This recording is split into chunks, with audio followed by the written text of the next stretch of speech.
that this war is not going to be solved on the battlefield.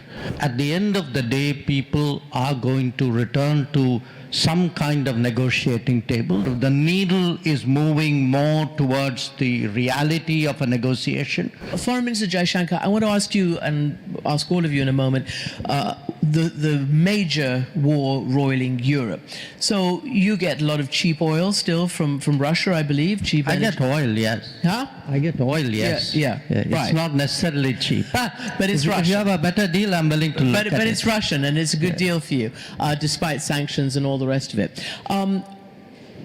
It has been said that Russia, China, North Korea, Iran, etc., are sort of forming or have formed an axis of anti-Americanism, anti-Westernism.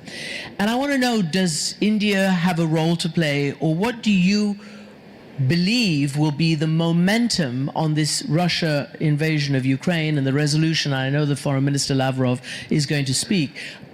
What do you think is going to happen, particularly with the Trump administration, who I know they're not in office, but they have very, very clearly telegraphed that they don't want to keep helping Ukraine militarily? Two comments. One, regarding the conflict, the war itself. You know, we've always held to the view that this war is not going to be solved on the battlefield. That at the end of the day, people are going to return to some kind of negotiating table, the sooner the better. And our effort has been to facilitate that to the extent possible. Now, to be honest with you, that's not always been the most popular thing, at least in some parts of the world. But I do think today the general sort of the needle is moving more towards the reality of a negotiation than the continuation of the war. We are trying to do, you know, the bit I told you about why it's important for diplomacy to come forward. Yeah. Now we are really putting, in a way, our aircraft, our legs where our mouth is. We are actually doing, you know, going to Moscow, talking to President Putin, going to Kyiv, engaging President Zelensky, meeting them in other places, trying to see if we can encourage, you know, find common threads which can be picked up at some point of time when the circumstances are right for it to be developed.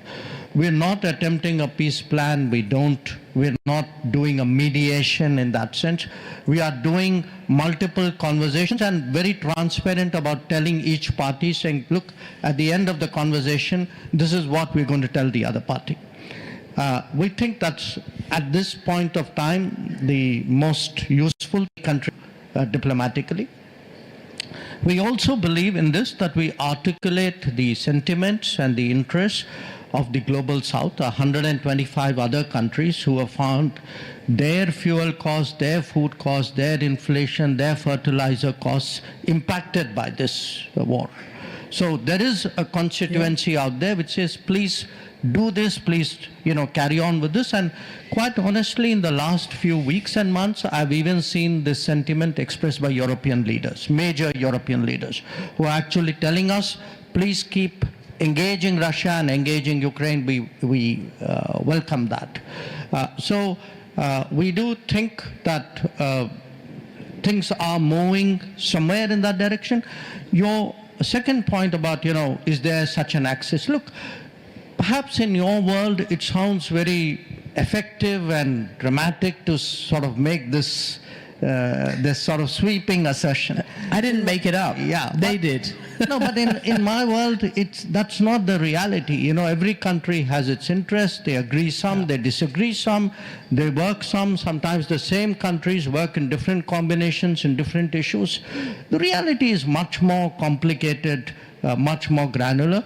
And I caution people, saying don't go for this very sweeping generalities, because they become self-fulfilling if you actually accept them. Okay. I don't accept that. You know, I do think each one of these is a nation with some history, with some certain self-regard, and each one of them is in it for themselves.